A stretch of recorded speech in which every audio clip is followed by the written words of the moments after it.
Pour votre sécurité et pour la sécurité d'autrui, veuillez ne toucher à rien. Por favor, botón de fallar, muchos gracias. Continuez. Le portail s'ouvrira dans 3, 2, 1.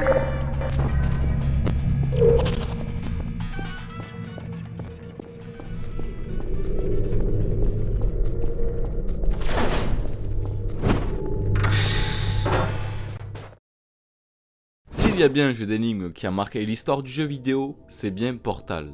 Mélangeant aventure et casse-tête, le jeu arrive le 10 octobre 2007, inventant un concept inédit, consistant à créer des portails, afin de résoudre les énigmes. Le concept du jeu trouve ses origines il y a bien plus longtemps que cela. 2005, le jeu indépendant Narbacular Drop, publié en 2005 par les étudiants du DigiPen Institute of Technology, consiste à naviguer dans un donjon, utilisant un système de portail innovant. Le joueur contrôle 2 portails interconnectés qui peuvent être placés sur n'importe quelle surface non métallique, mur, plafond ou sol. C'est peu après que Valve s'intéressait à Narbacular Drop, après avoir vu le jeu à la foire de carrière annuelle de DigiPen. Robin Walker, l'un des développeurs de Valve, a vu le jeu au salon et a ensuite contacté l'équipe en leur fournissant des conseils et en leur proposant de montrer leur jeu dans les bureaux de Valve. Après leur présentation, le président Valve, Gabe Newell, a rapidement offert à l'ensemble de l'équipe un emploi chez Valve pour développer davantage le jeu. Newell a plus tard commenté qu'il avait été impressionné par l'équipe de DigiPen. Ils avaient en fait adopté le concept, ayant déjà inclus l'interaction entre les portails et la physique, achevant l'essentiel du travail, que Valve aurait dû s'engager par lui-même. La première équipe de Narbacular Drop a ensuite été embauchée par Valve. Certains éléments ont été retenus de Narbacular Drop, tels que le système d'identification des 2 points d'extrémité de portail, unique avec les couleurs orange et bleu.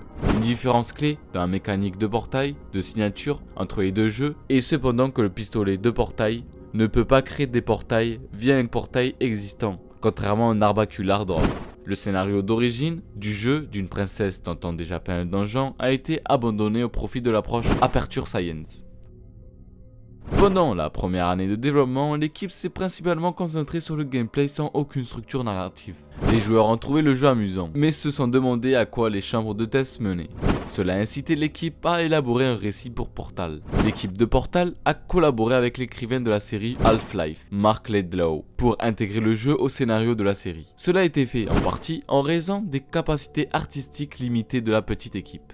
Au lieu de créer de nouveaux actifs pour Portal, ils ont décidé d'associer le jeu à une franchise existante, Half-Life, pour leur permettre de réutiliser le logiciel Half-Life 2.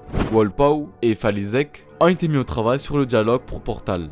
Le concept d'une IA informatique guidant le joueur à travers des installations expérimentales pour tester le pistolet à portail est arrivé au début du processus d'écriture. Ils ont rédigé les premières lignes pour l'IA, encore nommée Poly, avec des situations humoristiques telles que demander au personnage du joueur d'assumer la position d'escorte de la partie, et ont trouvé que ce style d'approche était bien adapté au jeu. Ils voulaient créer pour aboutir à la création du personnage GLaDOS. GLaDOS était au centre de l'intrigue. Comme le note Wolpow, nous avons conçu le jeu de manière à ce que son début, son milieu et sa fin soient très clairs, et nous voulions que GLaDOS subisse un changement de personnalité à chacun de ses points. Wolpow décrit en outre l'idée d'utiliser le gâteau comme récompense, car au début du processus de développement de Portail, nous nous sommes assis en groupe pour décider sur quel philosophe ou quelle école de philosophie notre jeu serait basé, suivi une quinzaine de minutes de silence. Et ensuite, quelqu'un a mentionné que beaucoup de gens aiment les gâteaux. L'élément des gâteaux avec les messages supplémentaires donnés aux joueurs dans la section des coulisses ont été écrits et dessinés par Kim Swift.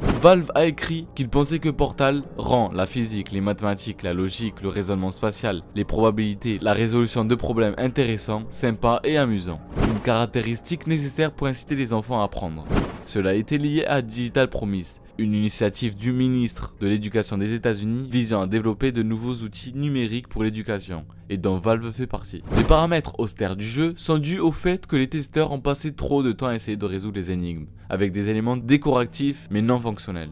En conséquence, le cadre a été réduit au minimum afin de faciliter la détection des aspects utilisables du casse-tête, en utilisant l'association clinique du cadre dans le film The Island comme référence. Alors qu'il était prévu de créer un troisième espace, un espace de bureau, après les chambres de test et les zones d'entretien, l'équipe a manqué de temps pour l'inclure. Ils ont également abandonné l'introduction de l'homme-rat, un personnage qui a laissé des messages dans les zones de maintenance, pour éviter de créer trop de récits pour le jeu.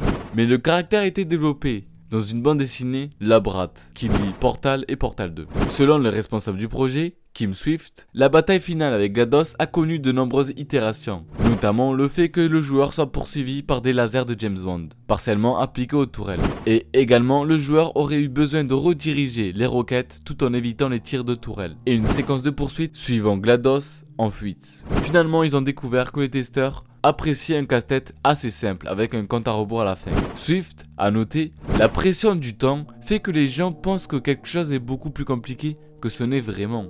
Et Walpole a admis, c'était vraiment pas cher de fabriquer le gaz neurotoxine afin de simplifier le dialogue pendant la bataille. Le visage et le corps de Shell sont inspirés d'Alesia Clidowell, actrice américaine indépendante et artiste de voix off, sélectionnée par Valve dans une agence de mannequins locale pour la structure de son visage et de son corps. Helen McLean a fourni la voix de l'antagoniste GLaDOS. Eric Walpole a déclaré, quand nous étions encore à la recherche de la voix de la tourelle, Helen en avait fait une version sensuelle. Cela ne fonctionnait pas pour les tourelles, mais cela nous plaisait beaucoup. Une version légèrement modifiée de ce modèle devint le modèle de la dernière incarnation de GLaDOS. Mac Patton a interprété la voix grandante et hargneuse du dernier noyau de la personnalité de GLaDOS, appelé Angersphere. Kim Swift, chef du projet, a inspiré le cube pondéré de Compagnon qui a lu un interrogatoire gouvernemental déclassifié, selon lequel l'isolement amène les sujets à s'attacher à des objets inanimés.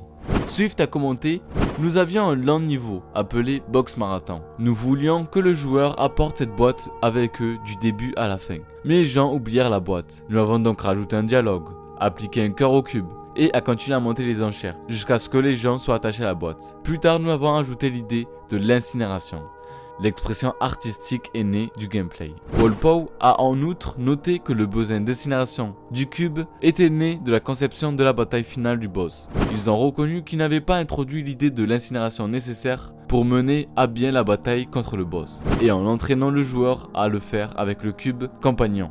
Ils ont trouvé le récit plus fort avec sa mort. Swift a noté que toutes les similitudes avec les situations psychologiques dans l'expérience Milgram ou dans 2001 l'Odyssée de l'espace sont fortuites. Le nom complet du pistolet Portail, Aperture Science Handled Portal Device, peut être abrégé en ASHPD, ce qui ressemble à un raccourcissement du nom de Adrian Shebar, le protagonisme de Half-Life Opposing Force. Cette similarité a été remarquée par les fans avant la sortie. En conséquence, l'équipe a placé un harnais rouge dans le jeu en faisant en sorte que les lettres d'Adrian Shepard soient mises en évidence sur les claviers trouvés dans le jeu. Selon Kim Swift, le gâteau était un forêt noir, qui, à son avis, était le meilleur à la Radiant boulangerie et café de Redmond, dans l'état de Washington. Et en tant qu'œuf de Pâques dans le jeu, sa recette est dispersée sur différents écrans, montrant les lignes de code binaire. La boulangerie Regent a déclaré que depuis la sortie du jeu, son gâteau de la forêt noire était l'un de ses produits les plus populaires. La bande son du jeu est en grande partie composée de musique ambiante, non lyrique, composée par Kelly Bailey et Mike Moraski, assez sombre et mystérieux pour correspondre à l'ambiance des environnements.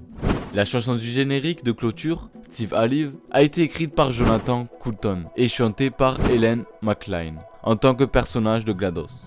Une brève version instrumentale de Steve Alive est jouée dans un style latin par le biais de la radio du jeu. Walpole note que Coulton a été invité à Valve un an avant la sortie du jeu, bien que l'on ne sache pas encore où Coulton contribuait. Une fois que Kim Swift et moi l'avons rencontré, il est rapidement devenu évident qu'il avait la sensibilité parfaite pour écrire une chanson pour GLaDOS. L'utilisation de la chanson au générique de clôture était basée sur un concept similaire du jeu God Anno, l'un des titres préférés de Walpole. La chanson a été publiée en tant que chanson téléchargeable gratuitement pour le jeu vidéo Rock Band le 1er avril 2008. La bande originale de Portal a été publiée dans le cadre de la Orange Box Original Soundtrack et comprend à la fois le rendu en jeu de GLaDOS et le mélange vocal de Steve Alive de Coulton.